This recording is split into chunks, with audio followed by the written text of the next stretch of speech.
you think of a stereotypical wedding, you might envision a decked-out venue filled with guests dressed to the nines. But that's not everyone's cup of tea, and for one Aussie couple, a simple I do was the way to go. Standing barefoot, cigarette in one hand, beer in the other, Mick and Trish are going viral for having a classic Aussie-style wedding. Love it. And we are thrilled to be joined by the marriage celebrant who made it all happen, Gary Mooney. You officiated the special day, Gary. Great to have you here. Thank you very much for having me. What a wedding.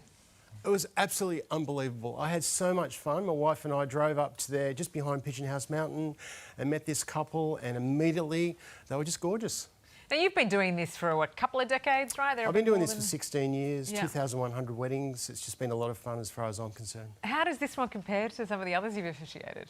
Look, the reality is when we do meet a couple, we either meet them face-to-face or we do a couple of online calls and we structure the wedding, we get the paperwork out of the way. With this particular couple, it was sight unseen. I hadn't met them, but we had a few telephone calls. It was all very legal, but I just met them at that particular moment. I just love it. I mean, look, barefoot, we've got flip-flops on, the beer, the ciggy. It's just so chill.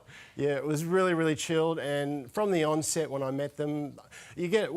Because we've been around for a long, long time, you get a certain vibe with couples and you think, you know what, this is just going to be very easy and this couple are going to let me be loose. I love that. Loose sounds like the right way to describe it. The videos on your Instagram, I think, have a couple of million views or something. Why is this one resonating, do you reckon? Well, people can relate to it. These people are real. They're from Bateman's Bay and they're just great folk. And it's not put on, it's not staged.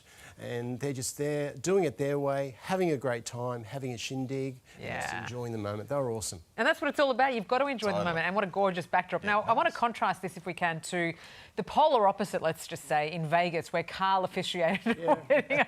Have a look at this vision. I mean, do you think he has another career potentially as a celebrant? What do you reckon, as the expert? Are you looking for an apprentice? Look, first and foremost, looking at that clip, I just think Carl needs to get a better fitting jumpsuit.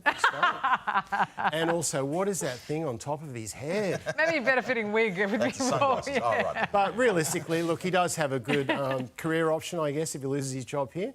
But the reality is he can flank me for a little while. I've been married for 30 years myself, so I'm more than happy to come back here and Carl can conduct the renewal of vows ceremony. Aww. And then you guys can hold the scorecards up at the back and see how he rolls. There'll definitely be some bundies and some flip-flops at Carl's second wedding, right? Reversal of married at first sight Australia coming tonight. Sounds good. Hey, really appreciate it. What an amazing wedding. Thanks for having me. And I just want to say this couple were absolutely amazing and I'm so blessed to have met them. I really am. It's beautiful. Yeah. Excellent. Gorgeous story ahead of them. Thanks so much. Appreciate it.